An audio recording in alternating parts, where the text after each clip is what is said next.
They called her the Mad Rose of Theron Hall, beautiful, untouchable, and ruined by scandal. They called him the Blood King of Shadowmere, victorious, merciless, and haunted by ghosts only he could see. Neither knew their carefully constructed lies would collide in ways that would save them both, or destroy everything they'd built to survive. The nightmare always began the same way. Isolde was 12 years old again, standing outside her mother's chamber door. Inside, Lady Theron screamed. Not the dignified sounds of noble suffering, but raw animal howls that made the servants cross themselves and whisper prayers to gods who weren't listening. The midwife rushed past, her apron already crimson, her hands shaking as she carried fresh linens that would soon be soaked through. Her father stood frozen in the corridor, his face the color of ash. Lord Theron had survived 3 wars, faced cavalry charges without flinching, but now he trembled like a leaf in winter wind. He didn't notice his daughter pressed against the wall, didn't see her watching as another scream tore through the heavy oak door. The scream that ended in sudden, terrible silence. Isolde pushed the door open. She shouldn't have. Her nurse had told her to stay away, her governess had locked her in the nursery, but she'd picked the lock with a hairpin because she needed to see her mother. Just once more, just to say goodbye if the whispers were true. The room swam in red, so much red. Her mother lay on sheets that looked like they'd been dipped in wine, her beautiful face waxen and still. The baby, so small and blue and silent, rested on her chest. Neither one breathing, both gone to whatever place people went when the blood ran out. The midwife turned, saw Isolde standing there, and her mouth opened in horror. Too late. The image was already burned into a 12-year-old's mind forever. Mother and brother, both dead, both lost because her mother had chosen to push when the midwife said the baby was positioned wrong, had chosen duty over survival, had chosen to be a mother even if it killed her. And it had. Isolde woke gasping, her nightgown soaked with sweat, her heart hammering against her ribs like it wanted to escape her chest. Moonlight streamed through the window of Theron Hall, painting her chamber in silver and shadow. 11 years since that day. 11 years of the same nightmare, night after night, until she could mouth her mother's screams in perfect synchronization with the memory. Marin appeared in the doorway, a candle in her hand, her face soft with understanding. The handmaid had her own ghosts. Her husband had died in some border war 3 years ago, leaving her childless and alone. She understood what it meant to be haunted by the dead. She set the candle down and sat on the edge of the bed, saying nothing. There was nothing to say. Some wounds were too deep for words. Instead, she handed Isolde a cup of water and waited while her mistress drank, while her breathing slowed, while the present world reasserted itself over the past. The water helped. Reality helped. But the fear never went away. The certainty that marriage meant pregnancy, and pregnancy meant death. Her mother's death had taught her that lesson too well. Dawn came too quickly, as it always did after the nightmares. Isolde rose and began her preparations for the day's performance, because that's what her life had become. One long, elaborate performance designed to make herself so thoroughly unsuitable for marriage that no man would want her. Not even a king, especially not a king. The arrangement had been made without her consent, as these things always were. Her father, desperate to secure his family's position after a series of bad investments, had agreed to betroth her to Alpha King Marcus Wolfhart of Shadowmere. A political alliance, a strategic marriage, a death sentence dressed in silk and promises. The stories about Marcus Wolfhart were enough to make strong men pale. They said he'd killed 50 of his own pack members when they'd tried to rebel 5 years ago. Slaughtered them in a single night beneath a full moon, his wolf form bathed in blood and silver light. They called him the Blood King, the merciless, the one who ruled through fear and the promise of violence. Her father had assured her the rumors were exaggerated. Kings always had fearsome reputations, he'd said. It was part of the performance of power.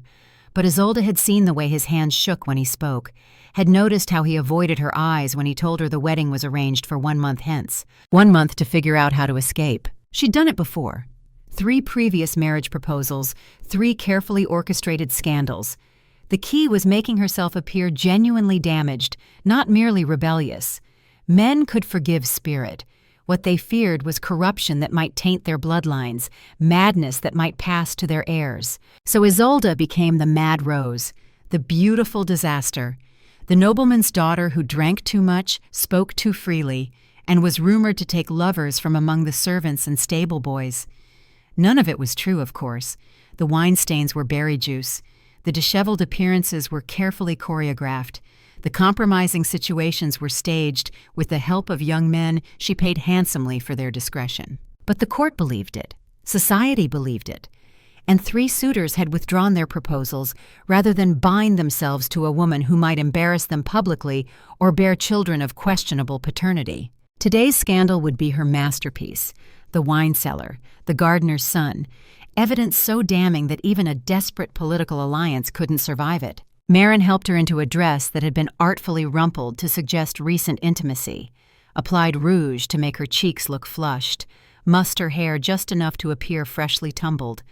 The gardener's son was already waiting in the wine cellar, a silver coin in his pocket, and instructions to flee through the window when discovered. Everything was perfect. Everything was planned.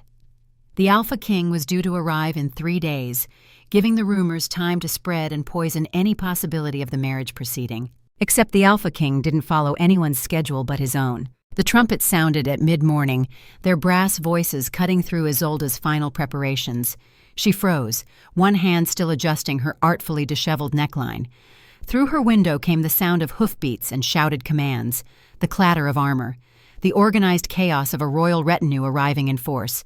He was early, 2 days early. Her father burst into her chambers without knocking, his face the color of spoiled milk. Lord Theron took in his daughter's appearance with mounting horror, the rumpled dress, the flushed cheeks, the marks she'd drawn on her neck with rouge to simulate love bites. "What have you done to yourself?" he demanded. His voice cracked on the last word. Isolde met his eyes steadily. "Exactly what was necessary, Father. Let His Majesty see what kind of bride he's been offered. Perhaps honesty will serve everyone's interest better than pretense." She didn't wait for his response, didn't listen to his sputtered protests as she walked past him and out into the corridor. The castle was in controlled chaos, servants rushing to prepare for an arrival that wasn't supposed to happen yet. Good. The confusion would only add to the spectacle. The grand staircase swept down into the great hall in a curve of polished marble. Isolde positioned herself at the top, ensuring maximum visibility. Below, the nobility of Theron Hall had gathered in hasty formation, their finest clothes thrown on with obvious speed. At the center of the hall stood a man who commanded attention like a lodestone commanded iron, Alpha King Marcus Wolfhart. He was taller than she'd expected, broader through the shoulders, dark hair fell to his collar, and even from this distance she could see the way he held himself. Not the posturing of young nobles trying to prove their strength, but the quiet confidence of someone who'd tested himself in fire and found he didn't burn. Isolde began her descent. Every eye in the hall turned to track her progress. She heard the gasps, the whispers, the scandalized murmurs as courtiers took in her deliberately provocative appearance. Her father looked like he might faint. Her aunt clutched her smelling salts. Perfect. She kept her eyes on the Alpha King as she descended, waiting for the disgust, the dismissal, the cold rejection that would free her from this arrangement. Instead, when their gazes met, she saw something that made her stumble on the stairs, just for a moment, just long enough to notice. Amusement. Marcus Wolfhart was looking at her like he knew exactly what game she was playing, and worse, like he found it entertaining. Isolde reached the bottom of the stairs and executed a curtsy that was technically perfect, but performed with just enough theatrical excess to border on mockery. "Your Majesty, how honored we are by your early arrival." His voice, when he spoke, was deeper than she'd expected, rougher, like whiskey and smoke. "Lady Isolde, your reputation precedes you." The statement could be interpreted multiple ways. She chose the most advantageous reading, tilting her head with calculated recklessness. "Indeed. I do hope the stories haven't been too terribly boring." A smile tugged at the corner of his mouth. "On the contrary, they've been remarkably creative." Her father stepped forward hastily, nearly tripping over his own feet in his eagerness to intervene. "Your Majesty, perhaps we should discuss the marriage arrangements in private. Lady Isolde has been feeling unwell lately, which might explain her unusual presentation." Isolde laughed. The sound carried through the hall like breaking glass. "Unwell? "Father, I've never felt better. In fact, I was just telling the gardener's son how invigorating morning exercise can be." The scandal rippled through the assembled nobles like wildfire through dry grass. Several ladies reached for their fans. Gentlemen coughed diplomatically. One elderly lord actually crossed himself. Marcus Wolfhart's smile widened. How refreshing to meet someone who speaks directly rather than hiding behind political niceties. "Oh, I rarely hide behind anything," Isolde replied with deliberate double meaning. "Life is far too short for excessive restraint." The Alpha King stepped closer. Up close, she could see the details the distance had hidden. The scar that traced his left eyebrow, the calluses on his sword hand, the way his dark eyes held depths she hadn't anticipated. Eyes that had seen things, done things. Eyes that recognized another performer when they saw one. "Perhaps you'd join me for a private discussion," he said, "about these philosophical differences." It wasn't really a request. Kings didn't make requests, but something in his tone suggested genuine curiosity rather than interrogation. Isolde found herself nodding before caution could intervene. The private solar felt smaller with his presence filling it. Marcus settled into a chair with the easy grace of a predator at rest, gesturing for her to sit across from him. The door closed behind them, leaving them alone for the first time. He studied her for a long moment. Isolde forced herself to meet his gaze, to not fidget under that penetrating stare.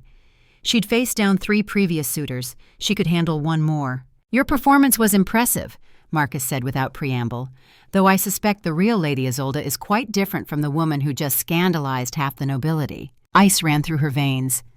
"I'm not sure what you mean, Your Majesty." He leaned forward slightly. "The slight tremor in your left hand when you delivered your most outrageous lines.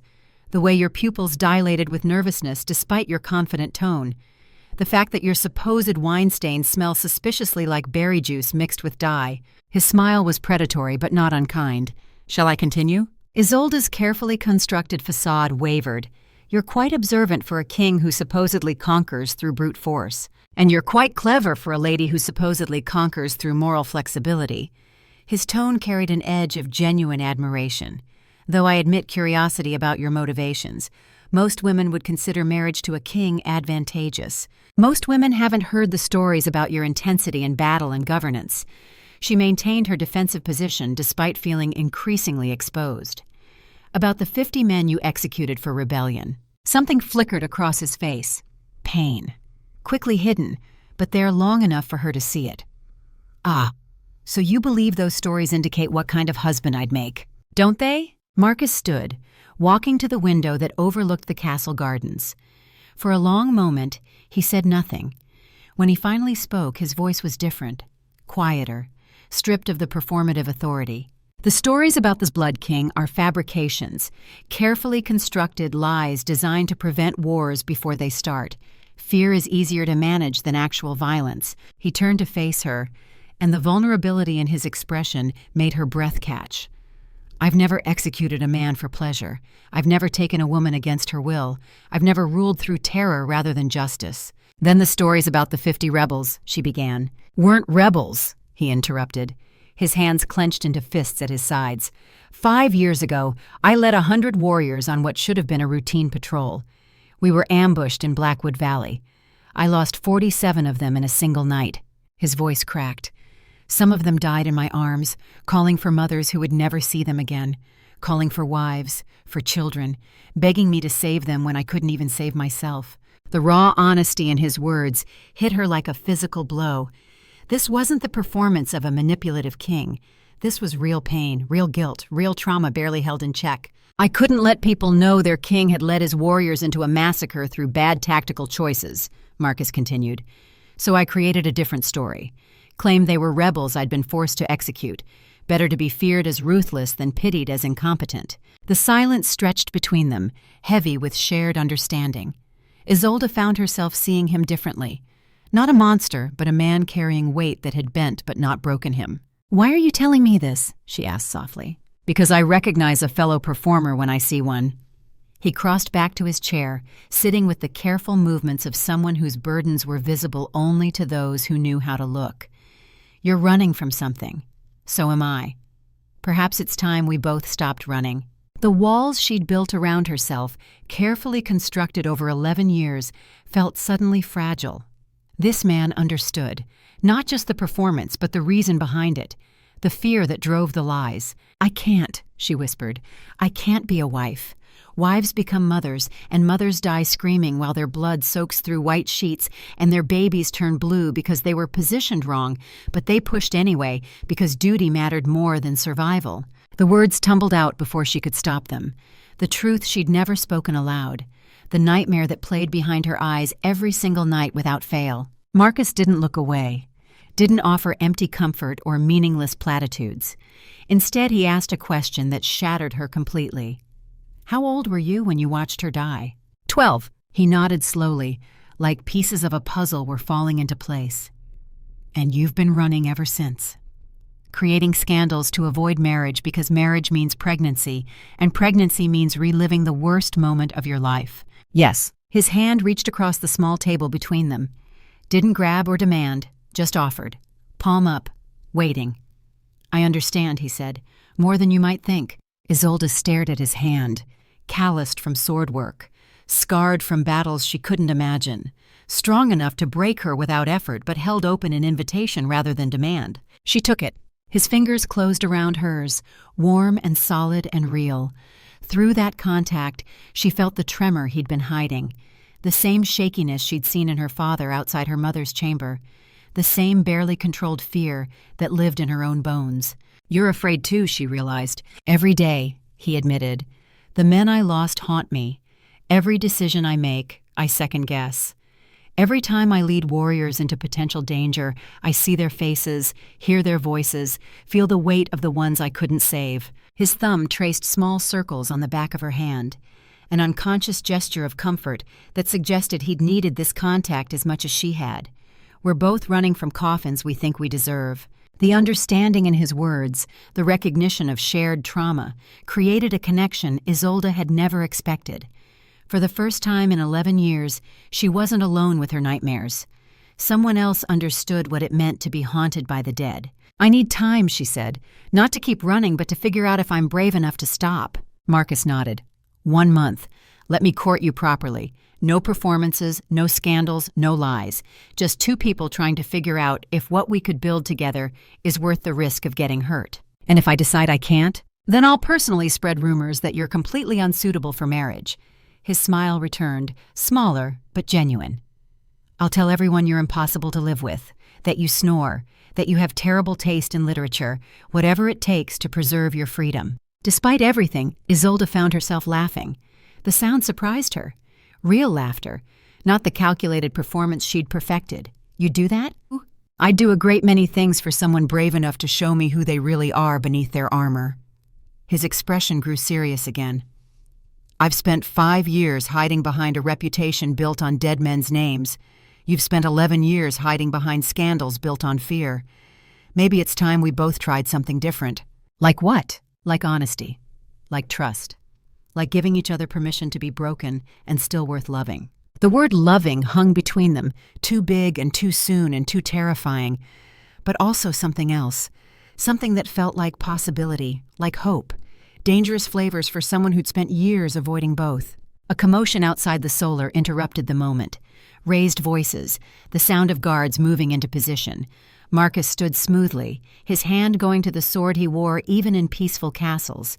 Isolde recognized the movement for what it was, muscle memory from violence, the automatic response of someone who'd survived ambushes before. "Wait here," he commanded, moving toward the door. "Like hell," she replied, standing to follow him. He paused, looking back at her with something that might have been approval. "Then be careful. Trust is a fragile thing, and I've just given you mine." The great hall had descended into controlled chaos. Guards surrounded a cluster of nobles who looked guilty about something. At the center of the commotion stood Lord Caspian Thorne, her father's oldest advisor and longtime friend to House Theron, a man who'd served the family for 30 years with unfailing loyalty. Except now that loyalty looked fractured around the edges. Caspian's face was the color of old parchment. His hands shook as he held a letter that bore foreign seals. Behind him, 2 men Isolde didn't recognize wore the colors of Nordgard, the kingdom that had been Shadowmere's enemy for generations. Marcus stepped into the hall with the quiet authority that silenced conversations and made people step aside instinctively. "Lord Caspian, Perhaps you'd like to explain why you're entertaining Nordgard ambassadors in my future father-in-law's hall without bothering to inform either of us." The old advisor's jaw worked soundlessly for a moment. Then words tumbled out in a rush. "Your Majesty must understand. The marriage cannot proceed. It weakens established alliances, creates instability. The council has voted." "What council?" Marcus asked softly, soft in the way predators were soft right before they struck. "Nobles who understand that kings cannot rule on sentiment alone." Caspian's voice gained strength, fed by whatever conviction drove him. "You think this girl makes you stronger? Love makes you weak. It makes you hesitate. It gets people killed." Something in his tone suggested personal grief, personal loss. Isolde saw it click into place behind Marcus's eyes. The recognition of shared trauma twisted into something darker. "You lost someone," Marcus said. "Not a question, a statement of fact." Caspian's face crumpled. "My son, Damien, 5 years ago in Blackwood Valley. He died calling for me while I was miles away, safe in my study, trusting you to keep him safe." The air in the hall grew thick with tension. Warriors present during that ambush shifted uncomfortably. Everyone else held their breath, sensing they stood on the edge of violence. "I remember Damien," Marcus said quietly. "He died trying to cover our retreat. Took 3 arrows meant for men behind him. Died a warrior's death." "He died for your mistakes," Caspian spat. "And now you want to repeat those mistakes? Marry for love instead of strategy? Let emotion cloud your judgment again?" The old man straightened, and Isolde saw madness in his eyes, the kind that came from grief left to fester too long. "I won't watch you destroy what my son died protecting. The council agrees. We have allies who agree. This marriage ends before it begins." The Nordgard ambassadors stepped forward, their hands near their weapons. Around the hall, Theron guards looked uncertain, caught between loyalties. Caspian had served them for decades. But Marcus was an alpha king, and his authority wasn't something easily ignored. Marcus's hand stayed away from his sword. Instead, he looked at Caspian with something that might have been pity. "You think you're protecting the kingdom. I understand that. Grief twists our thinking in ways we don't recognize until it's too late." He glanced at Isolde, and she saw the decision forming behind his eyes. "But I'm not the frightened king who led men into ambush 5 years ago. I've learned. I've changed, and I'm not letting fear dictate my choices anymore." Turning back to Caspian, Marcus continued. "You have until tomorrow at dawn to withdraw these objections and dismiss your foreign allies. If you don't, I'll consider this what it looks like: treason." The word fell like an axe. Caspian flinched. Then his expression hardened into something cold and determined. "So be it. But know this, Your Majesty. You're walking the same path that got my son killed. And this time, when you fall, no one will be there to catch you." He turned and strode from the hall, the Nordgard ambassadors following. Half of Theron's household guards went with them, their loyalties apparently decided. The message was clear. Opposition to the marriage wasn't just political anymore. It was organized, armed, dangerous. Marcus waited until they'd gone before letting out a breath that suggested he'd been holding it the entire confrontation. His hand shook slightly as he ran it through his hair. Isolde saw the cracks in his composure. The fear he'd mentioned earlier, no longer hidden behind performance. Captain Brennan stepped forward from where he'd been standing with the other guards. A man of about 35 with scars that suggested extensive combat experience and eyes that watched everything. "That could have gone better, Your Majesty." "Indeed." Marcus's attempt at humor fell flat. "How many do we have?" "Including Theron's loyal guards and our own retinue, maybe 60 fighting men." Brennan's assessment was clinical. They have at least 30, plus whatever forces Nordgard has waiting nearby, and that's assuming none of our own switch sides. "Wonderful." Marcus looked at Isolde, and she saw the same expression her father had worn outside her mother's chamber. Fear for someone they cared about, powerless to protect them from what was coming. "You should leave, tonight, before this gets worse." Isolde felt anger flash through her veins, hot and bright and clarifying. "I've spent 11 years running from fear. I'm not starting again now. This is different. This is armed conspiracy. People could die." "People are always dying," she shot back. "My mother died bringing life into the world. Your warriors died following orders. Caspian's son died in an ambush. Running doesn't stop death. It just means dying alone." She stepped closer to him, conscious of the entire hall watching. 1 month, you said. 1 month to figure out if what we could build together is worth the risk. Well, I'm risking it now. So the question is, are you? Marcus stared at her for a long moment. Then slowly, deliberately, he smiled. It wasn't the political smile he'd worn earlier. This was genuine, surprised and pleased, and a little bit awed. You're either the bravest person I've ever met or the most reckless. Can't it be both? His laugh was short but real. I suppose it can. He turned to address the hall, his voice carrying the weight of authority that made men straighten instinctively. All those who stand with House Theron and Shadowmere remain. Those uncertain of their loyalties, leave now. No judgment, no consequences. But choose quickly. A dozen guards filter it out, honest enough to admit their doubts. The rest stayed, forming a smaller but more cohesive force.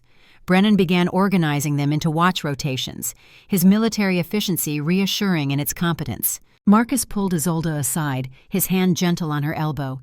We need to talk, privately. They returned to the solar, the door closing out the controlled chaos. This time, Marcus didn't sit.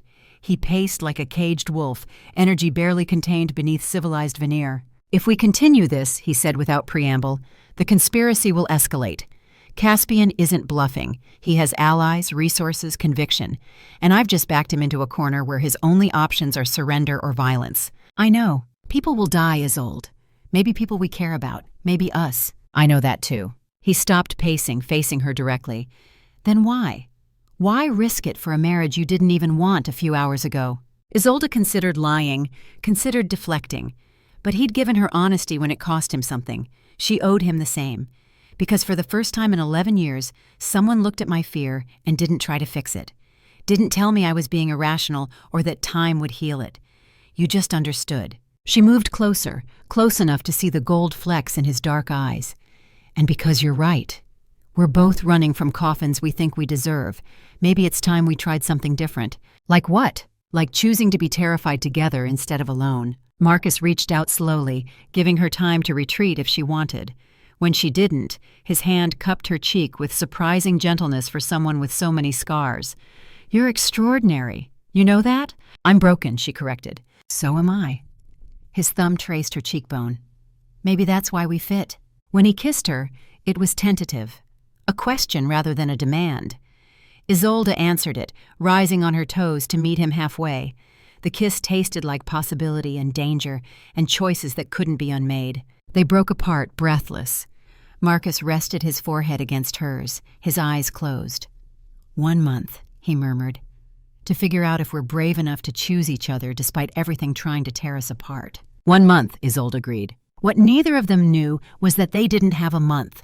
They had 3 weeks at most, because in a tower room across the castle grounds, Lord Caspian Thorn was drafting letters to allies who believed kings who loved were weak, who believed emotion made rulers vulnerable, who believed the only way to save a kingdom was to remove its heart before infection spread. And in those letters, beneath official language and political justifications, ran a single thread of absolute conviction. The Alpha King Marcus Wolfhart and his unsuitable bride would not survive to see their wedding day. One way or another, love would be excised like the cancer Caspian believed it to be. The old advisor's hands shook as he sealed the letters with wax and flame, not from fear, but from righteous fury. His son had died because Marcus chose wrong in Blackwood Valley, chose speed over caution, chose what felt right over what was tactically sound. Caspian wouldn't let that happen again, even if preventing it meant blood, even if it meant becoming the monster he claimed to oppose. Some sacrifices were necessary, some prices had to be paid. He dispatched the letters into the night, each one carried by riders who knew better than to ask questions. By dawn, the conspiracy would have grown from opposition to action, from words to weapons. And in the solar, Marcus and Isolde stood wrapped in each other's arms, stealing moments of peace before the storm.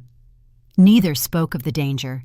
Neither acknowledged the fear that hummed beneath their skin, like electricity before lightning. Instead, they held each other in silence, two broken people choosing connection despite every rational reason to run.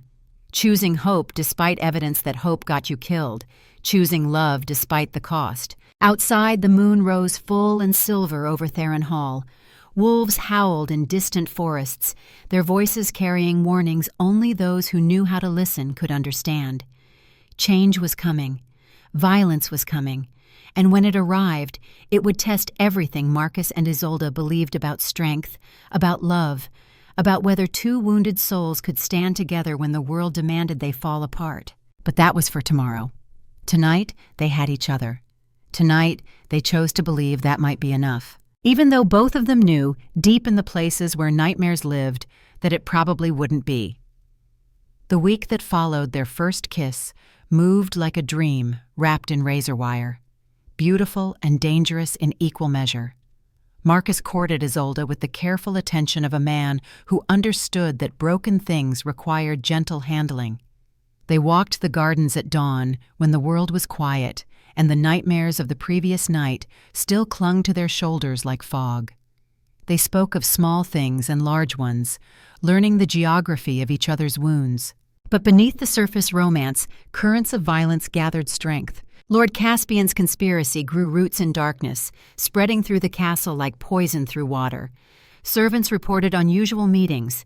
Guards noticed supply shipments that didn't match manifests. Captain Brennan's intelligence network picked up whispers of foreign gold changing hands, of loyalties being bought and tested. The castle divided itself into factions without official acknowledgement, those who supported the king's choice to marry for love, those who believed Caspian's warnings that emotion made rulers weak, and the largest group, the uncertain ones, who watched and waited to see which side would prove stronger before committing themselves. Marcus felt the division like a physical weight. Every decision scrutinized, every gesture interpreted as weakness or strength depending on the observer's prejudice. The burden of command he'd carried for 5 years grew heavier with each passing day. Isolde watched him struggle and recognized the signs. The way his hands clenched when advisors questioned his judgment, the tightness around his eyes when reports came of guards deserting to Caspian's faction. The careful control he maintained over every word, every movement, performing strength even when exhaustion made his bones ache. She knew that performance, had lived it herself for 11 years. The constant vigilance required to maintain a lie that kept you safe. On the 7th night of their courtship, Marcus came to her chambers after midnight. Not for impropriety, but because neither of them could sleep. The nightmares had grown worse. Her mother's death, his warriors bleeding out, memories that played on endless loop behind closed eyelids until sleep became more punishment than rest. They sat together on the balcony overlooking moonlit gardens, shoulders touching, sharing silence that felt more intimate than words. "I can't keep doing this," Marcus said finally. His voice was raw, stripped of performance. "Pretending I'm strong enough to lead when I wake up every night hearing Damien call for his father while bleeding out in my arms." "You didn't kill him," Isolde reminded him gently. "The ambush killed him. The enemies killed him. You tried to save as many as you could. I chose the wrong route. If I'd gone the long way around, avoided Blackwood Valley entirely, they'd all still be alive." Marcus's hands gripped the balcony railing until his knuckles went white. 47 families lost fathers, sons, brothers, because I chose speed over caution.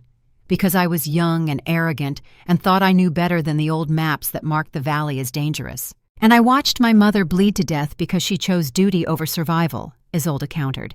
"Because she believed being a good wife meant giving her husband an heir even if it killed her. We can both torture ourselves with what-ifs forever, or we can choose something different." "Like what?" "Like accepting that we're both haunted and probably always will be." She took his hand, threading her fingers through his, like deciding that carrying our ghosts together is better than carrying them alone. Marcus turned to look at her, and in the moonlight his face was younger, less guarded, the man he might have been if loss hadn't carved itself into his bones. "You make it sound simple." "It's not simple. It's terrifying. But I'm tired of running from fear." She leaned her head against his shoulder. "And I think you are too." They stayed like that until dawn painted the sky in shades of rose and gold, not sleeping, just being. Two wounded people choosing proximity, despite every instinct that screamed isolation was safer. When the sun rose fully, Marcus stood and offered his hand. "There's something I need to show you, something I should have shown you days ago." He led her through the castle to a tower room she'd never entered. Inside, Elder Ravenna waited. The pack matriarch was perhaps 60 years old, with silver hair braided to her waist, and eyes that had witnessed more transformations than Isolde could imagine. She studied the young noblewoman with an intensity that made Isolde want to squirm. "You're certain about this?" the elder asked Marcus. "Not Isolde, him." "I'm certain I want her to have all the information before she decides," he replied. "No more lies, no more performances, complete honesty whatever the cost." Ravenna nodded slowly and turned her attention to Isolde. "Child, do you know what a mate bond truly means?" "I know it connects shifters to their chosen partners," Isolde said carefully. "That it strengthens both of them. That's the romantic version." The elder's voice carried the weight of experience. "The truth is more complicated. A mate bond doesn't just share strength, it shares everything. Pain, fear, nightmares, trauma. When an alpha bites his chosen mate, he opens a channel between their souls that can never be closed." She gestured for Isolde to sit, then continued with clinical precision. "In 30% of cases where a human transforms through mate bonding, the human dies. Their body rejects the change. Their mind breaks under the weight of their partner's accumulated trauma. Those who survive are never the same person they were before." The words landed like stones in still water, ripples of implication spreading outward. Isolde looked at Marcus, who met her gaze steadily. This was the cost he'd been trying to protect her from, the real danger beneath the romance. "If you bond with Marcus, you will share every nightmare he has of Blackwood Valley," Ravenna said. "Every scream he remembers, every face of the men he couldn't save. His survivor's guilt will become yours. His PTSD will echo in your mind alongside your own trauma. And if I don't survive the transformation? Then you die in agony as your body tries to become something human genetics were never meant to support." The elder's honesty was brutal but necessary. "I've watched 3 transformations fail in my lifetime.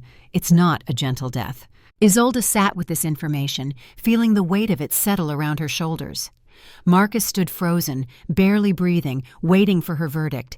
This was the moment, the choice that would determine everything. "How long do I have to decide?" she asked. Ravenna glanced at Marcus, something passing between them that Isolde couldn't read. "Given the conspiracy building against you both, I'd recommend sooner rather than later. A bonded mate has legal protections, an unbonded betrothed does not, and political weight that might stay Caspian's hand. So it's tactical as well as personal," Isolde observed. "Everything is tactical when you're trying to survive," the elder replied. "Love and war have more in common than poets admit." That night, Isolde dreamed of her mother again. But this time, the nightmare shifted. In it, her mother looked at her with those dying eyes and spoke words she'd never said in life. "Being afraid is natural, sweetheart. But don't let fear make your choices for you. Don't let my death mean you never truly live." She woke with tears on her cheeks and clarity in her heart. The bonding ceremony happened 3 nights later, under a full moon that painted the sacred clearing in silver light. Only Marcus, Isolde, Ravenna, and Captain Brennan attended, witnesses to a ritual as old as the pack itself. Ravenna stood before them, her voice carrying through the clearing with ceremonial weight. "The mate bond is not entered lightly. It is permanent, irrevocable. Death itself may be the only thing that severs it. Do you both understand the cost?" "We do," Marcus and Isolde answered together. "Then speak your truths before the bond is sealed. Let there be no secrets between souls that will share everything." Marcus took Isolde's hands in his. His were shaking. "I'm broken," he said, "haunted by men I couldn't save, terrified that everyone I love dies because of my choices. I have nightmares every single night. I freeze in moments of crisis. I'm not the strong king everyone thinks I am." His voice cracked. "But I choose you anyway. Choose to share my brokenness with you. Choose to carry your pain alongside my own. Choose to trust that together we might be stronger than we are separately." Isolde's turn. Her throat felt tight, but she forced the words out. "I'm terrified of pregnancy, of becoming my mother, of dying the same way she did. I've spent 11 years lying to everyone, including myself, about who I am and what I want. I'm not brave. I'm just tired of running." She squeezed his hands. "But I choose you too.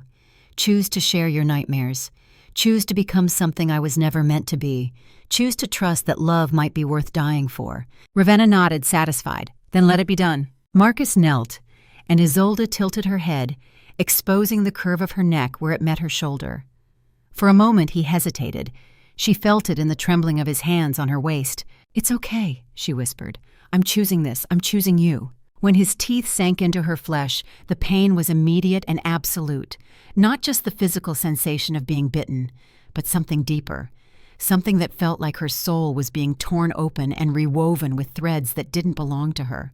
Marcus's wolf DNA flooded her bloodstream. Her body recognized it as invasion and fought back, every cell screaming rejection, every nerve firing pain signals that had no clear source. This wasn't supposed to happen. Humans weren't meant to become wolves. Biology itself rebelled against the transformation. Isolde screamed. Couldn't help it. The agony was beyond anything she'd imagined. Worse than watching her mother die, because this time she was dying, burning from the inside out as her genetic code rewrote itself into something new. Marcus felt her pain through the bond that was forming, felt it like his own suffering magnified. He nearly released her, nearly stopped the process, even though interrupting a bonding could kill them both. "Don't you dare stop now," she managed to gasp out. "Finish it." 3 hours. That's how long the transformation took. 3 hours of Isolde's body breaking and remaking itself, bones shifting structure, muscles rebuilding, senses expanding beyond human capacity, all of it accompanied by pain that should have killed her, but somehow didn't. Marcus held her through all of it, his own body shaking with the feedback through their forming bond. Brennan and Ravenna maintained watch, ready to intervene if the transformation failed, ready to grant mercy if it became necessary. But Isolde was stronger than anyone expected, or perhaps more stubborn.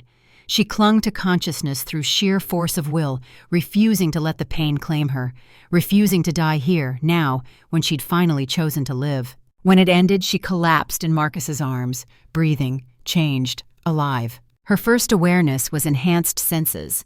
She could hear heartbeats, individual heartbeats from each person in the clearing, could smell the forest with such clarity that she identified 30 different plant species without opening her eyes, could feel the texture of Marcus's shirt against her skin in detail that bordered on overwhelming. Her second awareness was worse. The bond had formed, and through it poured Marcus's accumulated trauma like water through a broken dam.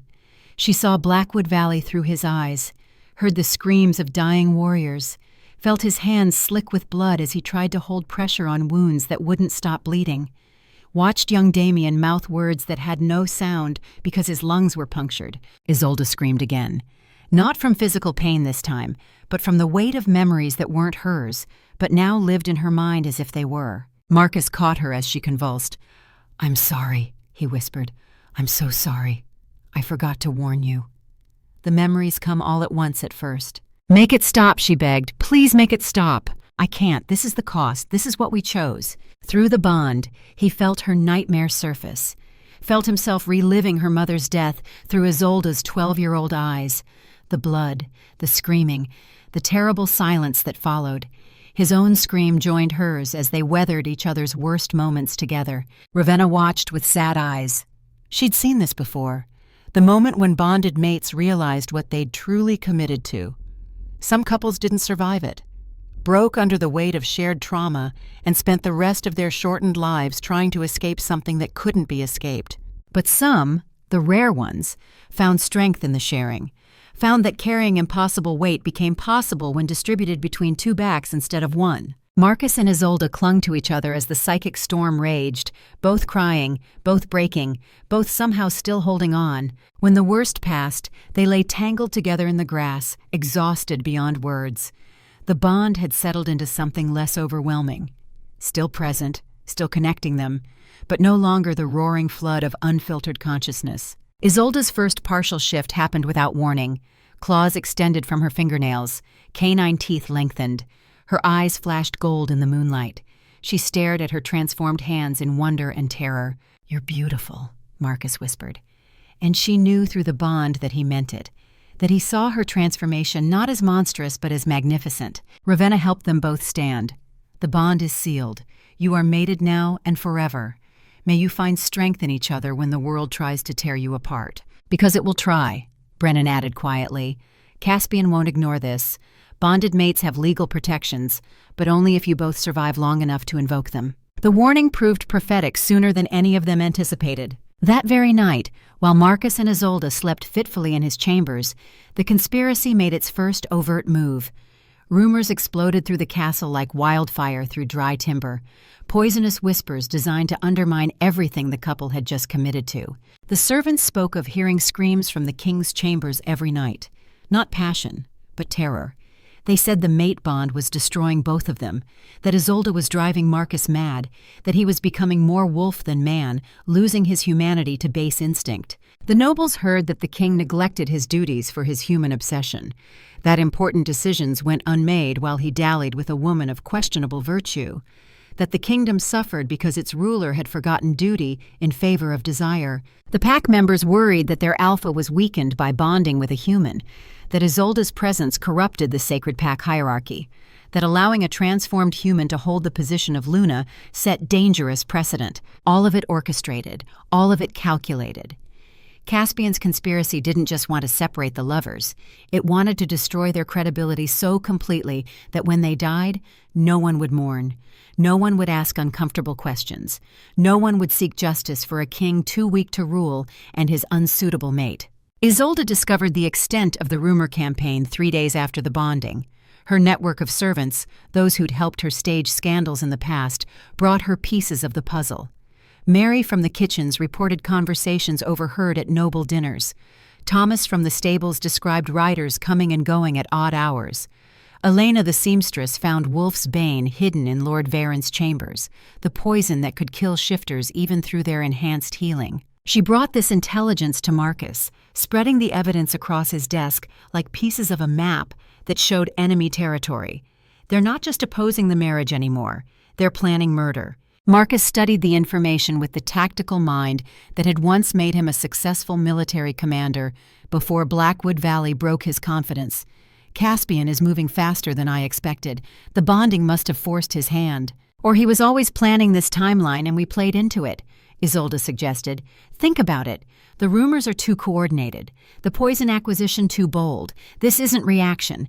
This is execution of a plan that was already in motion. Her analysis was sound and Marcus knew it, which means we're behind, playing defense instead of offense. He looked at her, and she felt his fear through the bond, fear for her specifically. They'll come for you.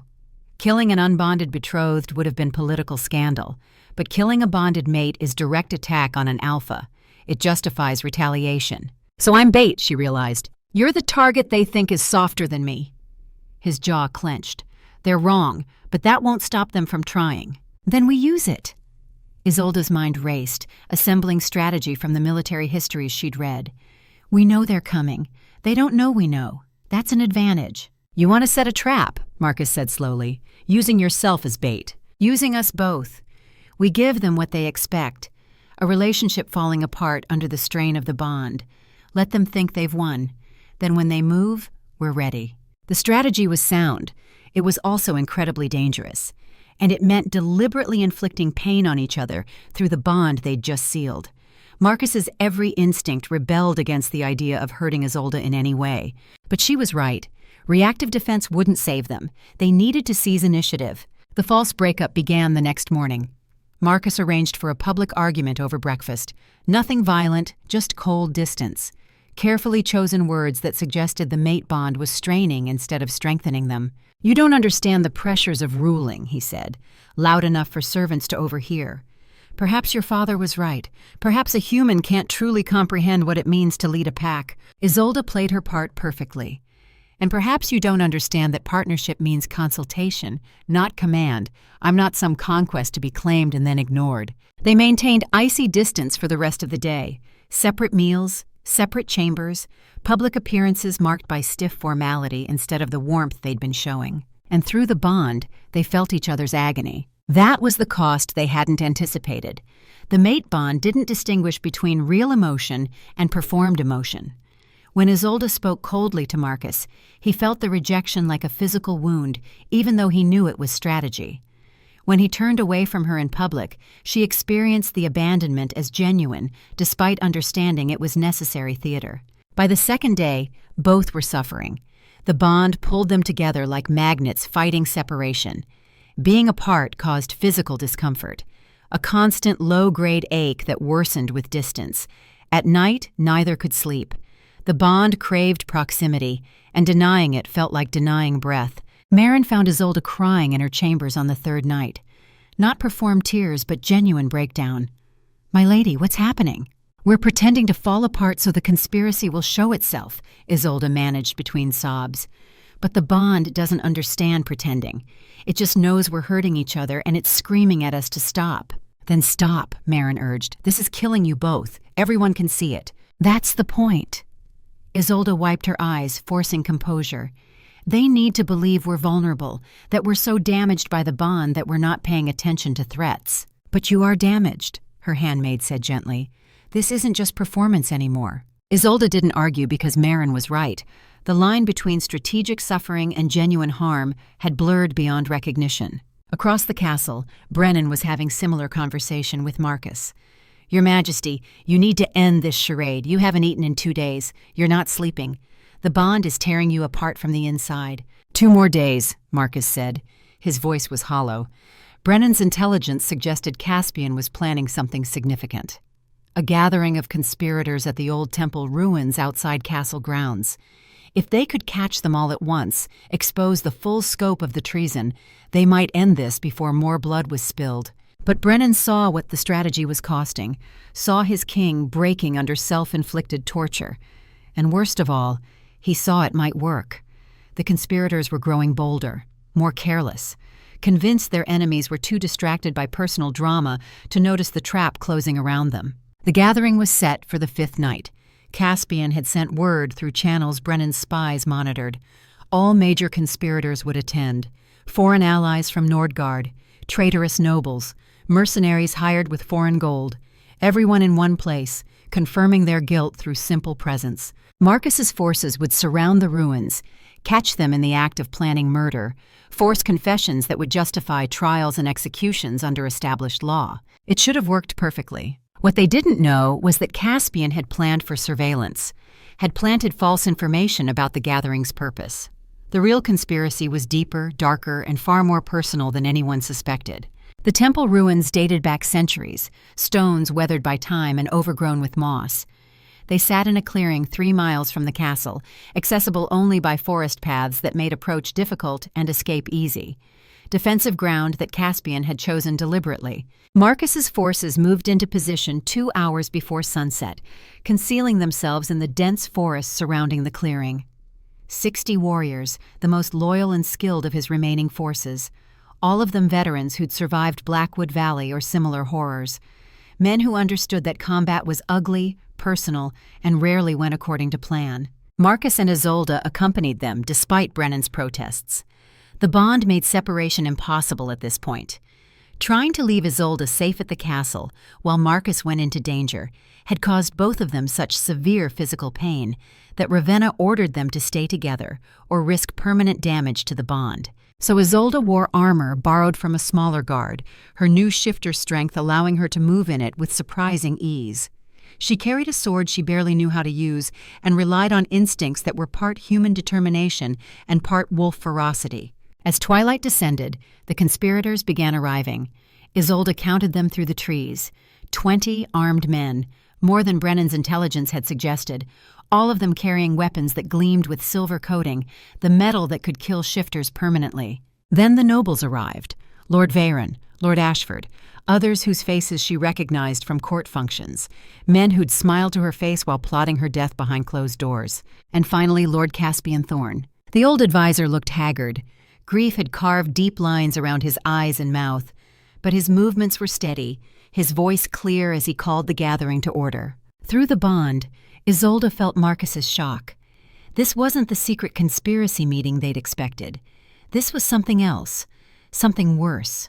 "My friends," Caspian began, his voice carrying through the clearing, "you all know why we're here. 5 years ago, 47 of our sons, brothers, and fathers died in Blackwood Valley. Died because our king chose speed over caution, chose glory over safety." He paused, letting the words sink in. "I lost my only son that night. Damien died calling for me, and I wasn't there to comfort him. Wasn't there to tell him he'd been brave. Wasn't there to close his eyes and say the words a father should say." Marcus's hands clenched. Through the bond, Isolde felt his rising panic. This wasn't political conspiracy.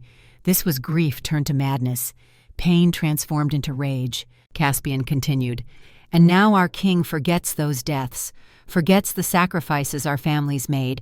Instead, he marries a human, bonds with her, weakens himself and our pack for the sake of love. His voice broke on the last word.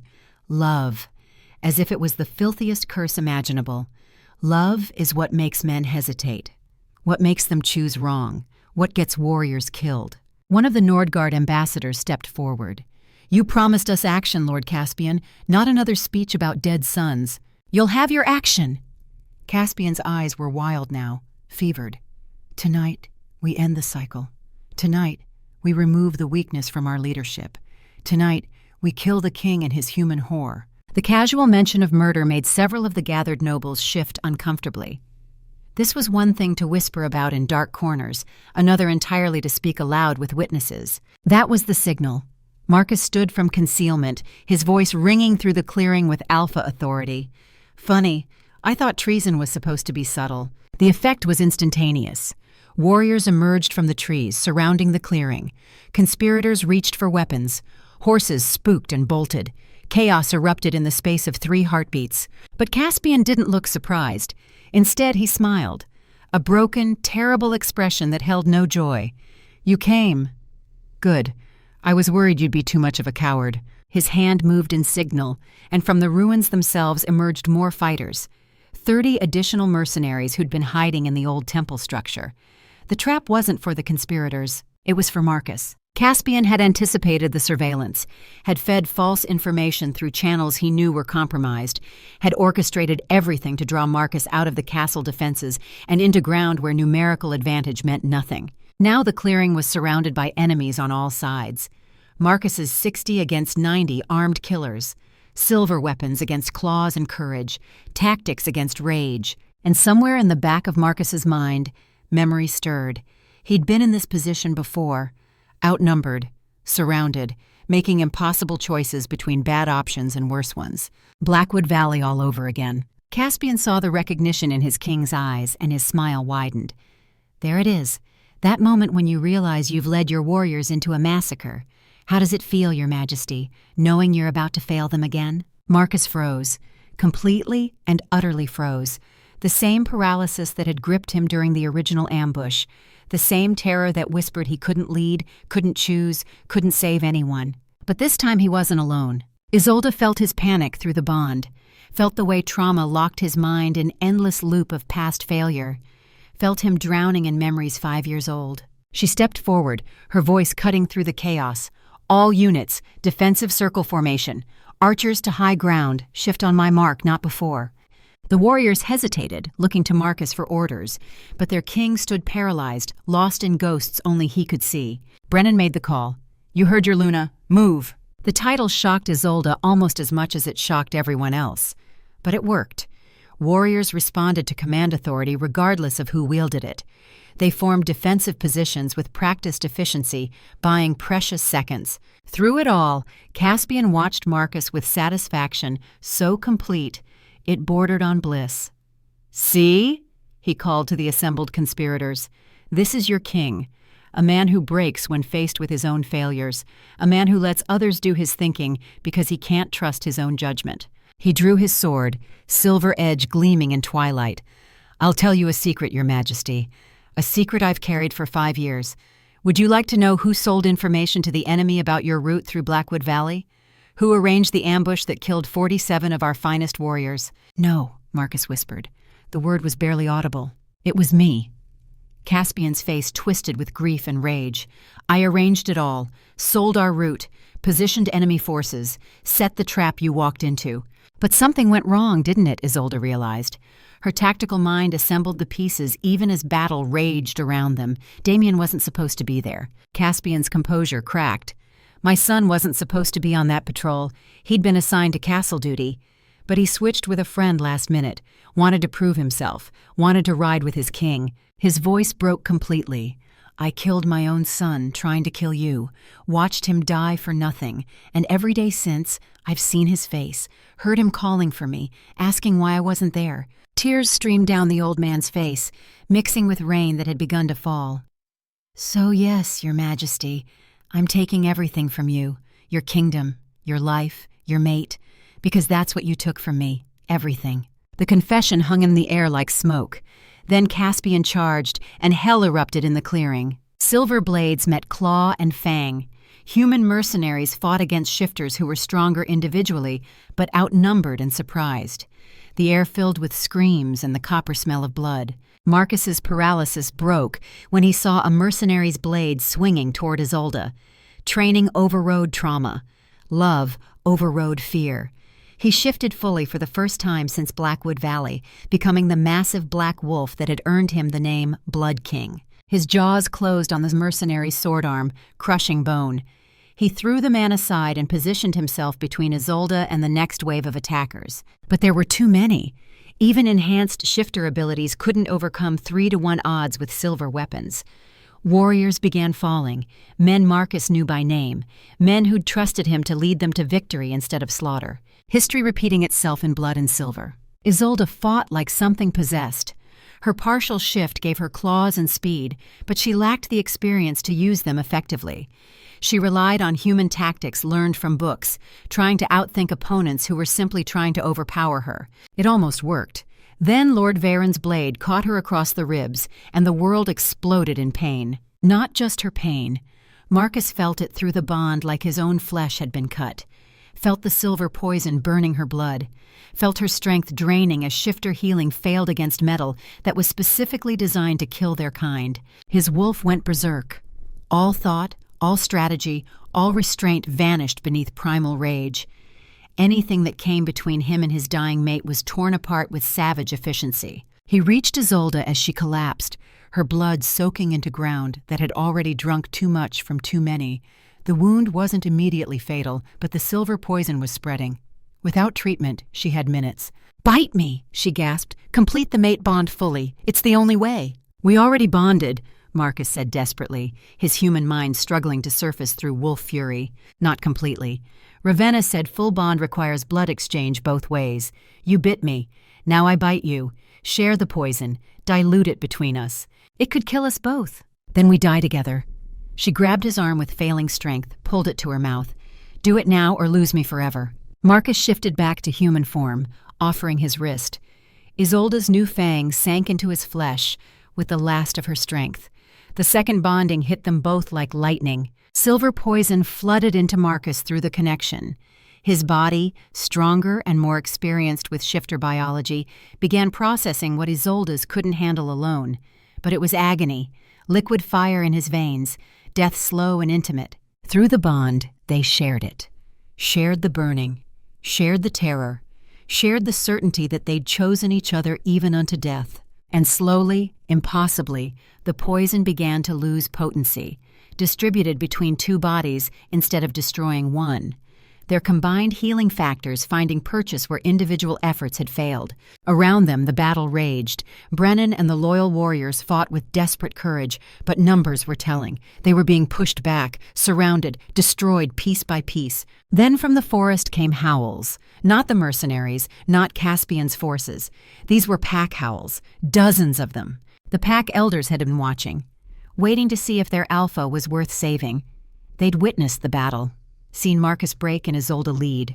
Watched the mate bond prove its strength through poison shared rather than endured alone. The elders had made their decision. 50 additional shifters poured into the clearing, all in full wolf form. The tide turned instantly. Mercenaries broke and ran. Traitorous nobles surrendered. Caspian's carefully planned ambush became his own destruction. The old advisor stood alone in the center of carnage, his sword hanging loose in one hand. He looked at Marcus with something that might have been relief. "Go ahead," he said quietly. "Finish it. Give me the death I deserve for killing my own son." Marcus stood over him, every instinct screaming for vengeance, for justice, for blood payment. Through the bond, he felt Isolde's rage matching his own, felt her desire to see Caspian die for what he'd done. But he also felt something else, her memory of the conversation they'd had on the balcony, about being haunted forever if they let fear make their choices, about choosing something different than the cycle of violence. "No," Marcus said. His voice was steady despite the tremors running through his body from poison still processing. "Death is mercy. You'll live knowing what you've done, knowing you killed Damien yourself through arrogance and rage." He gestured to the surviving guards. "Take him to the dungeons. He'll stand trial for treason and answer for every death tonight. Caspian's face crumpled. "Please, just kill me. I can't live with this. I can't keep seeing his face." "Then you'll learn to live with ghosts like the rest of us," Marcus replied. "Because running from them doesn't work. I should know." As guards led Caspian away, Brennan approached with a report that made Marcus's small victory taste like ash. "We lost 19 warriors, Your Majesty, including Captain Henders, Lieutenant Wolfe, and Elder Gareth of House Theron, one of your father's oldest advisors." The clarification that Elder Gareth was a pack elder, not Lord Theron, helped prevent confusion, but it didn't lessen the weight. 19 dead, plus however many were wounded beyond saving, all because Marcus had walked into another ambush, had repeated the exact mistake that had haunted him for 5 years. Through the bond, Isolde felt his self-recrimination building, felt the weight of new ghosts adding to his collection. She reached for his hand despite her own wounds, despite the exhaustion that made standing an act of will. "You didn't lead them here to die," she said firmly. "You led them here to stop a conspiracy that would have killed dozens more if left unchecked. There's a difference, is there?" His voice was hollow. 19 families just lost someone they loved because I made the wrong call again. No, because Caspian spent 5 years planning revenge, because he valued his pain over their lives, because sometimes people die in war, and the commander doesn't get to control that no matter how much he wants to. She pulled him close, their bond singing with shared pain and shared determination. "We're going to carry these new ghosts alongside the old ones. We're going to honor them, mourn them, remember them. But we're not going to let their deaths destroy us." "How?" he asked. "How do we keep going when the cost is always this high?" "Together. The same way we survived the bonding, the same way we survived the poison. We carry it together because alone it would crush us." Rain fell harder, washing blood from stone and earth. Around them, warriors tended the wounded and covered the dead. The battle was over, but the war wasn't finished. Because 3 miles away, a Nordgard army of 5,000 soldiers had just received word that their diplomatic cover was blown, that their conspiracy had failed, that the only path forward was open invasion. And in 2 weeks, they would march. Not seeking to install a puppet king this time, but to conquer a kingdom whose alpha was wounded, whose forces were depleted, and whose new Luna had been a shifter for barely 3 weeks. The real war was just beginning. Marcus and Isolde stood together in the rain, holding each other upright through sheer force of will and bond. 19 new ghosts, Caspian's broken confession, the knowledge that worse was coming. But also this, they were still standing, still together, still choosing each other despite everything. For tonight, that would have to be enough. The dead were buried with honor 3 days after the battle at the temple ruins. 19 cairns built from stone carried by hand, each one marking a warrior who would never go home. Marcus stood at attention through the entire ceremony, his face carved from granite, his eyes hollow. He spoke each name aloud as their bodies were laid to rest, spoke their ranks, their years of service, their families left behind. Captain Henders, Lieutenant Wolfe, Elder Gareth, on and on until his voice cracked but didn't break. Isolde stood beside him, her hand in his, feeling through the bond the weight of each name like stones added to a cairn built inside his chest. The pack mourned in the old way, howling that carried across miles, voices raised to sky and stars. Isolde added her own voice, still learning how to shape wolf sounds with human vocal cords. The result was raw and imperfect, but the pack accepted it, accepted her. She'd led when their alpha froze. She'd bled alongside them. She'd earned the right to mourn their fallen. After the ceremony, reality reasserted itself with brutal efficiency. The Nordgard army was 10 days' march from their border. Intelligence suggested 5,000 soldiers, well-trained and well-equipped. Against them, Marcus could field perhaps 2,000 defenders after accounting for losses and necessary garrison forces. The War Council convened in the Great Hall of Shadowmere Castle. Generals who'd served Marcus for years, pack elders who remembered wars that predated his birth, and nobles whose loyalty had been tested and proven through recent blood. They studied maps spread across tables, argued about defensive positions, calculated supply needs and casualty projections. The consensus was grim. Traditional defense meant siege warfare, meant waiting behind walls while enemies surrounded them, cut off supply lines, starved them into submission or weakness.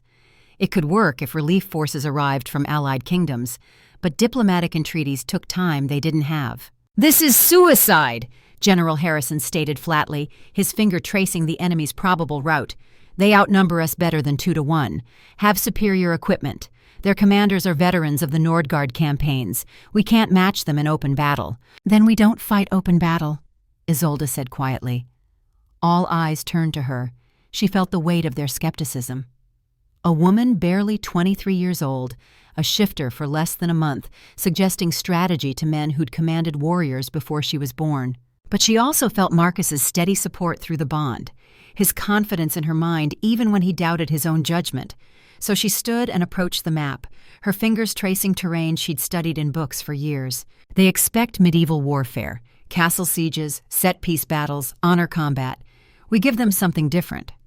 She pointed to Blackwood Valley, the site of Marcus's original trauma. "We use the same terrain that defeated us 5 years ago, but this time, we control it." The generals exchanged glances, some skeptical, others intrigued. General Harrison leaned forward. "Explain." Isolde's tactical presentation lasted an hour. She outlined guerrilla tactics learned from military histories, adapted for shifter capabilities and local terrain, hit-and-run raids, supply line interdiction, psychological warfare using the enemy's fear of demon wolves, making them fight on ground where numerical advantage meant nothing. "You're proposing we abandon the castle entirely," one noble objected. "Leave our people undefended while we play games in the forest?" "Not abandoned. Decoy." Isolde met his eyes steadily. Skeleton garrison making noise, looking defended. "Meanwhile, our main force operates behind enemy lines. We don't try to stop their advance. We make them terrified of what happens when they stop." "It's insane," another general muttered. "It's asymmetric warfare," Isolde corrected. "The kind that lets smaller forces defeat larger ones when they can't win through conventional means." Marcus had been silent through the entire presentation, studying the map with the tactical mind that had once made him a successful commander. Now he spoke, his voice carrying the authority that made men listen. "It could work, if we execute perfectly, if our warriors understand they're trading glory for survival, if we're willing to pay the price." "What price?" Harrison asked, though his tone suggested he already knew. "Civilian casualties." Marcus's expression was bleak. "The enemy will burn villages looking for us. We'll take hostages. We'll destroy homes trying to flush us out. People will die who never held weapons. Children will lose parents.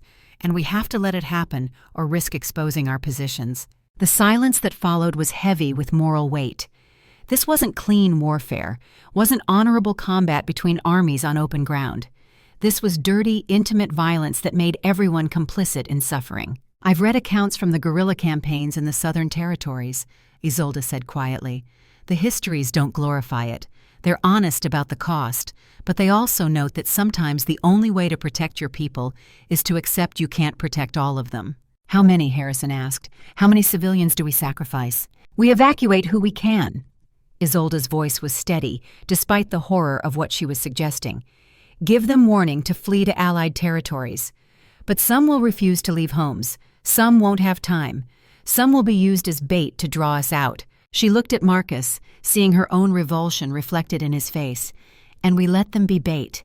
We honor their sacrifice by winning, by making sure their deaths accomplish something instead of just adding to the body count." "You're asking us to become the monsters our enemies claim we are," an elder said softly. "No," Marcus replied.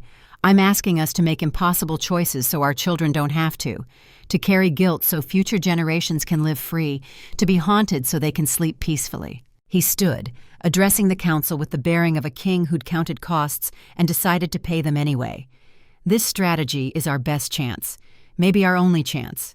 I'm ordering its implementation, but I'm also ordering that every warrior understand what we're doing, understand the moral weight, understand that victory won't feel clean."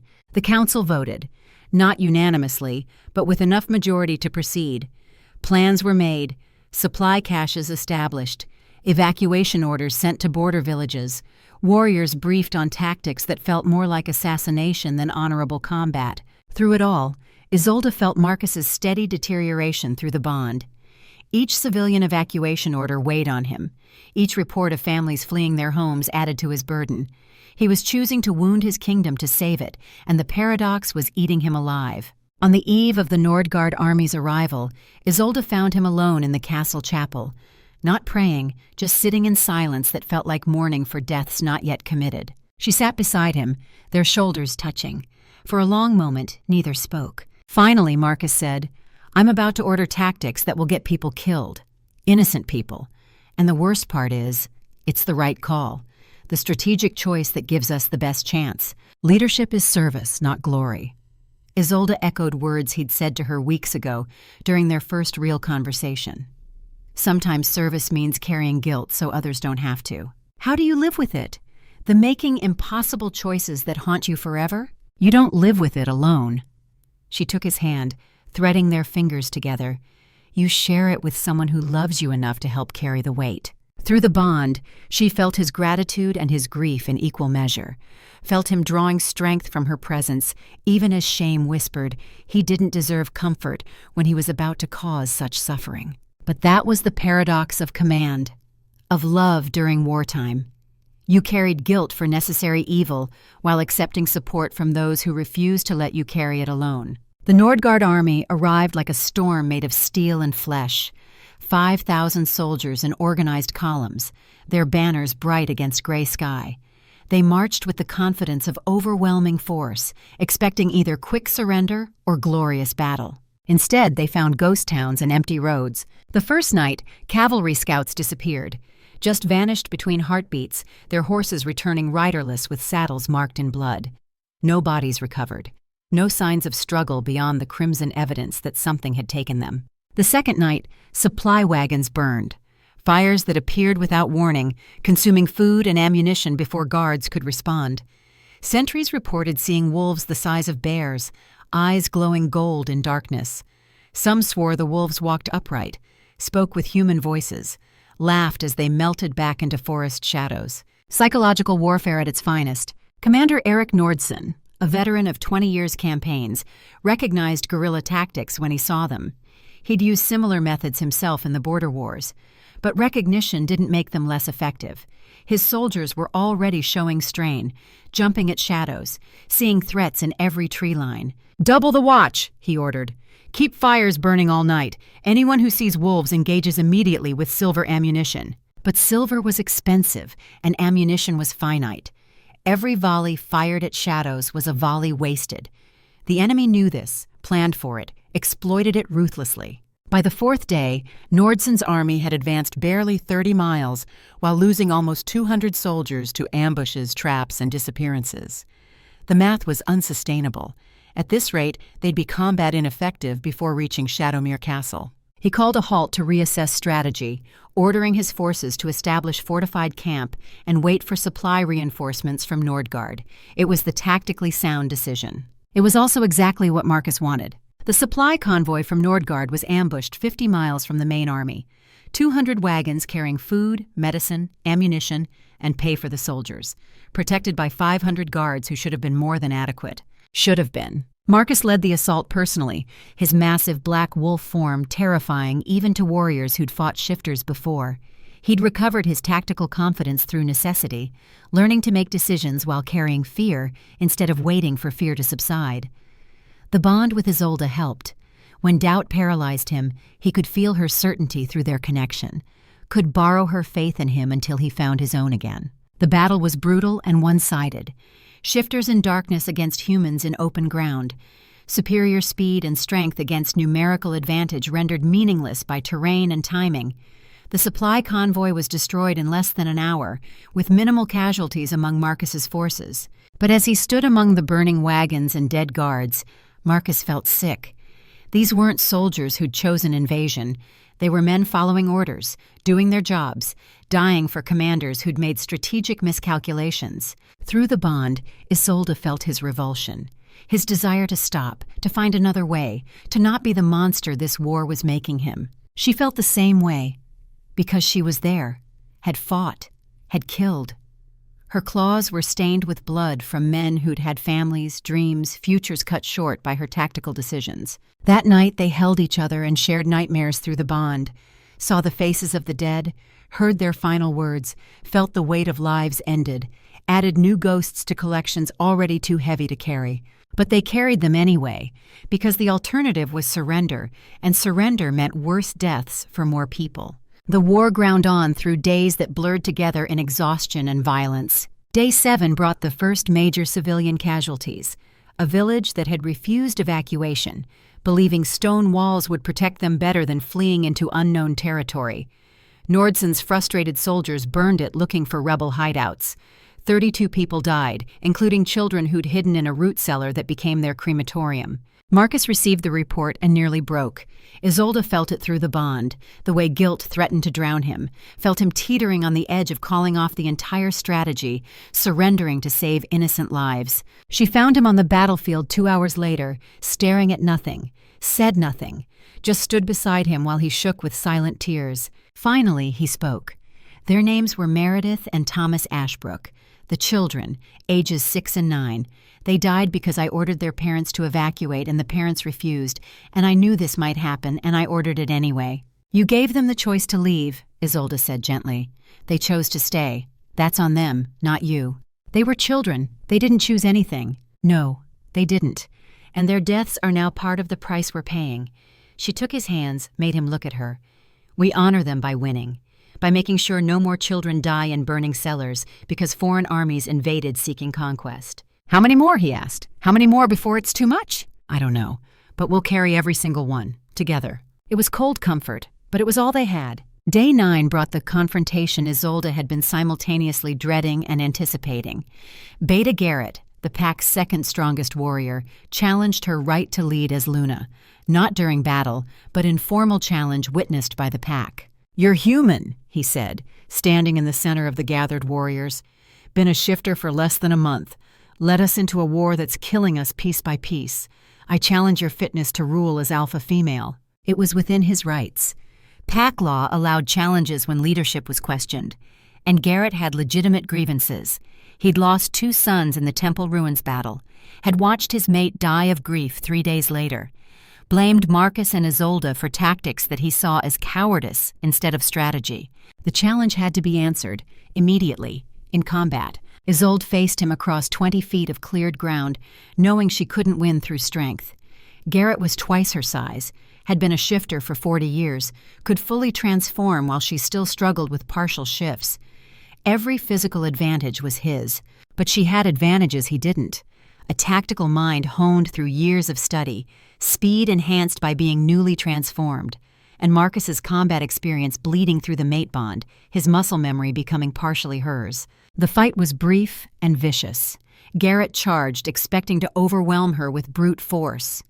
Isolde sidestepped, using speed he didn't anticipate, raked claws across his flank in passing.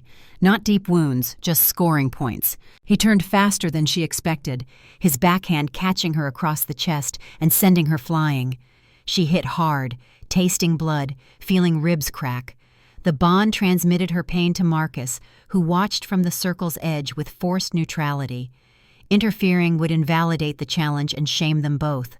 Garrett pressed his advantage, his wolf form overwhelming in its power.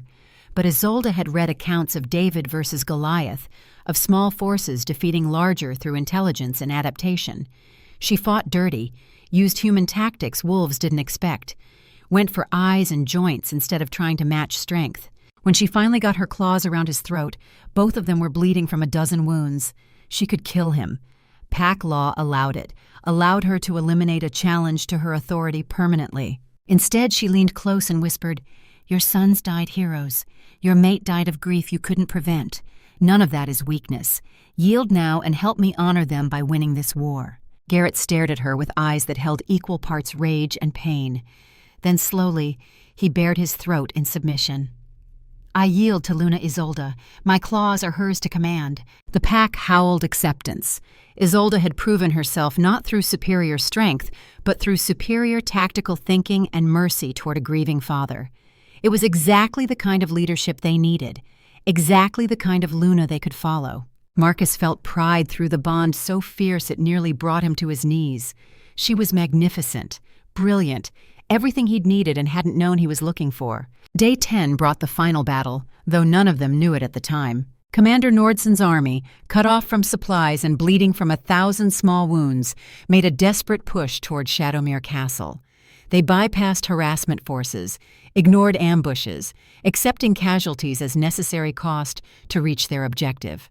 It worked in that they reached the castle walls, found them defended by perhaps 100 warriors making impressive amounts of noise, began siege preparations with the last of their ammunition and dwindling morale. What they didn't know was that the castle garrison was purely symbolic, that the real defending force was behind them, cutting off their retreat. Marcus stood on high ground overlooking the trapped army, Isolde beside him, their entire force positioned to destroy an enemy that had nowhere to run. This was the moment, the final choice. Slaughter 5,000 men or offer terms. Commander Nordson is Caspian's brother-in-law, Brennan reported, having finally tracked down that crucial intelligence. Married to Caspian's sister, came here believing his nephew Damien was murdered by you 5 years ago. The revelation shifted everything. This wasn't just invasion. It was revenge for a death that Caspian himself had caused. Another tragedy built on lies and grief. "Signal for parley," Marcus ordered, "before we add more ghosts to this nightmare." The meeting happened under flag of truce in neutral ground between armies. Nordson was a man of perhaps 45, scarred and hard from decades of warfare. He looked at Marcus with hatred so pure it was almost admirable in its intensity. "You murdered my nephew," he said without preamble, "Damien Thorne. Executed him and 46 others for fabricated treason." "No," Marcus replied quietly. "I led them into an ambush I should have anticipated, led them to their deaths through arrogance and poor tactical planning. But I didn't murder them." "Caspian told us the truth," Nordson insisted. "Told us you executed your own warriors to cover your mistakes." Caspian lied. Isolde stepped forward, her voice carrying absolute conviction. "He arranged the original ambush, sold information to your enemies, set the trap that killed Damien and the others, then blamed Marcus to hide his own treason." She pulled out documents, confessions extracted during Caspian's imprisonment. The old advisor had broken under questioning, revealed everything, including letters to Nordson painting Marcus as a murderer who needed to be removed for the kingdom's good. Nordson read with hands that shook, read proof that his wife's brother had killed her son, that the entire war was built on a foundation of lies and grief, weaponized for vengeance. His face crumpled.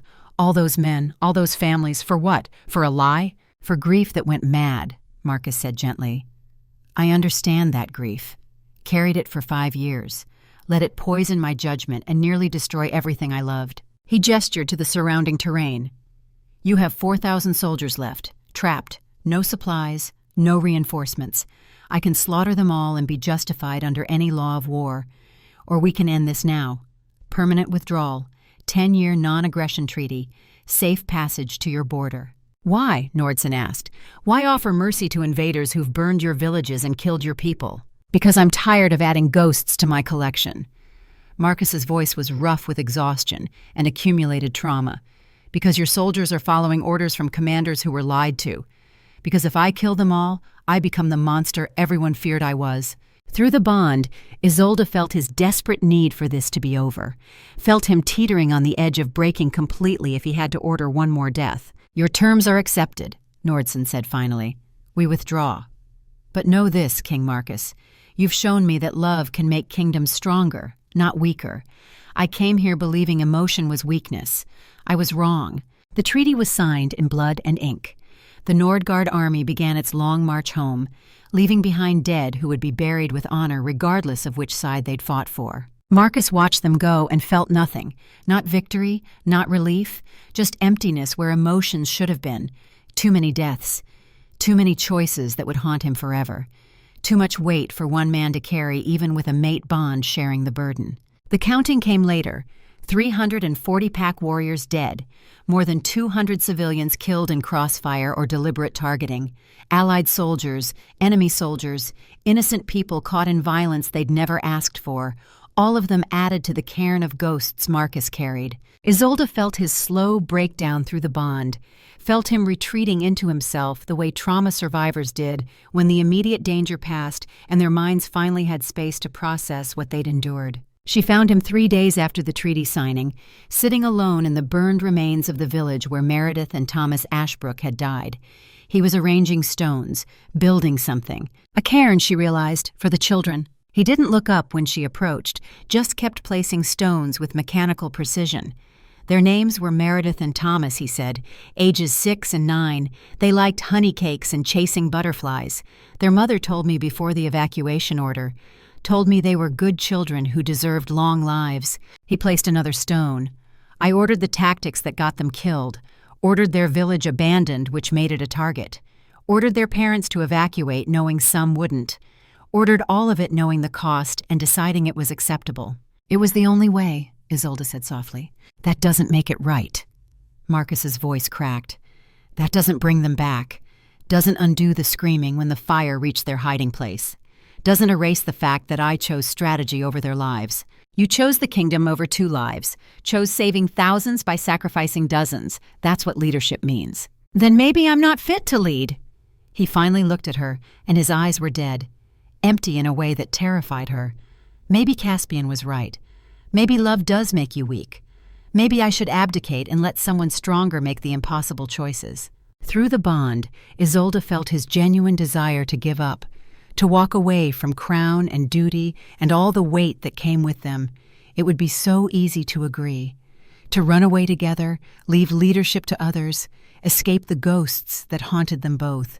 But she also felt something else, the kernel of strength that had survived 5 years of trauma and recent warfare, the part of Marcus that was broken but not destroyed, the leader who made impossible choices and carried the guilt so others didn't have to. No, she said firmly, you don't get to give up. Not when 340 warriors died believing in you. Not when you made every choice I would have made. Not when you proved that love makes you stronger by keeping you human enough to mourn the cost. She knelt beside him, taking his stone-covered hands in hers. We're going to build this cairn together. Then we're going to build 340 more, one for every warrior we lost. And we're going to speak every name, remember every face, carry every ghost. Her voice hardened. But we're not going to let them destroy us. We're going to honor them by being the leaders they died protecting, by building the kingdom they sacrificed for, by loving each other despite the cost, because that's what they would want. Marcus stared at her for a long moment. Then slowly, he nodded. Together, they built the cairn, stone by stone, memory by memory. Grief shared becoming grief survived. The trials for the conspirators happened 1 month later. Caspian stood before the assembled court, a broken man who'd lost everything in pursuit of revenge. He'd aged a decade in the weeks since his imprisonment, his hair gone completely white, his face carved by guilt that would never let him rest. The evidence was overwhelming. His own confessions detailed 5 years of treason, from the original Blackwood Valley ambush to the recent conspiracy. The deaths he'd caused numbered in the hundreds, both direct and indirect. The court demanded execution. Pack law supported it. Marcus had every justification to order Caspian's death and be celebrated for justice served. Instead, he sentenced the old advisor to life imprisonment with one condition.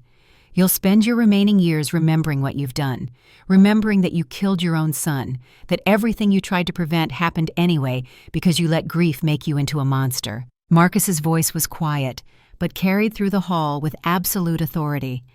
Death is mercy you haven't earned, so you'll live, you'll remember, and you'll know that the king you tried to destroy showed you more grace than you showed anyone. Some called it weakness, but most understood it for what it was. Strength to choose mercy when revenge would have been easier. Leadership that valued justice over satisfaction. The kingdom rebuilt slowly, brick by brick and heart by heart. 6 months after the war ended, Marcus and Isolde stood before their people in a wedding ceremony held among the memorial cairns. 340 stone markers bore witness as vows were exchanged. I vow to carry their memories, Marcus said. I vow to build what they died protecting.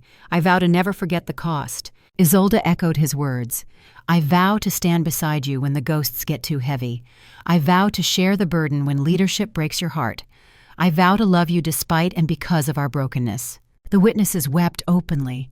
This wasn't fairy tale romance. This was 2 people choosing each other despite trauma, despite loss, despite every reason to give up. 14 months later, Isolde gave birth to Prince Kieran on a spring morning when cherry blossoms painted the castle grounds. Her labor was monitored carefully, every symptom tracked, the fear of her mother's death present but no longer paralyzing. Modern techniques combined with ancient shifter knowledge ensured both mother and child survived. Marcus held his son with shaking hands, feeling through the bond Isolde's exhaustion and joy in equal measure. The fear that he would fail this child the way he'd failed so many warriors. The determination to be better than his trauma told him he could be. "You're going to be a good father," Isolde whispered. "Not perfect, but good. One who loves enough to keep trying even when scared." 5 years passed. The kingdom transformed under their partnership model into something unprecedented. A realm where mental health resources were as important as military strength, where the Alpha King and his Luna ruled through genuine collaboration that made them stronger together than either could be alone. Prince Kieran, at 5 years old, was bright and curious, playing in the memorial garden where 340 cairns stood in silent witness to the price of peace. He knew every stone was important, even if he didn't fully understand why. On a spring afternoon, he asked the question his parents had been expecting. "Papa, why are there so many stones?" Marcus knelt to his son's level, Isolde beside him, their hands finding each other automatically. "Because brave warriors fought to protect our kingdom. Some didn't come home. These stones help us remember them." "Were you scared?" "Every day," Marcus admitted. "Fear doesn't make you weak, son. It makes you careful." "What makes you strong, then?" Isolde answered. "Choosing to love people even when you know you might lose them. Choosing to stand back up when you fall down. And choosing not to carry heavy things alone." Marcus added, "Your mother and I have nightmares sometimes. We carry ghosts that will probably haunt us forever, but we carry them together, and that makes all the difference." Kieran returned to playing, satisfied. His laughter echoed off ancient stones, the sound of a childhood they'd fought to make possible. Marcus and Isolde stood among the cairns, watching their son, both still carrying wounds that would never fully heal, both still waking screaming some nights, both still questioning whether they'd made the right choices. But they had each other, had their son, had a kingdom built on foundations stronger than fear. "Do you regret it?" Isolde asked quietly. "Everything we went through, everyone we lost." Marcus considered this question seriously. "Every death, every scar, every nightmare." He paused. "But I'd do it all again for this moment, for you, for him." "So would I." The memorial stones caught afternoon sunlight, transforming from grave markers into something approaching beautiful. 340 names, 340 ghosts that would haunt them until death. They never stopped having nightmares. They never stopped carrying their dead. They never stopped being afraid that the cost would finally exceed what they could bear. But they stopped being alone. And in a world built on blood and ashes, where leadership meant impossible choices and healing measured in decades rather than days, that was enough.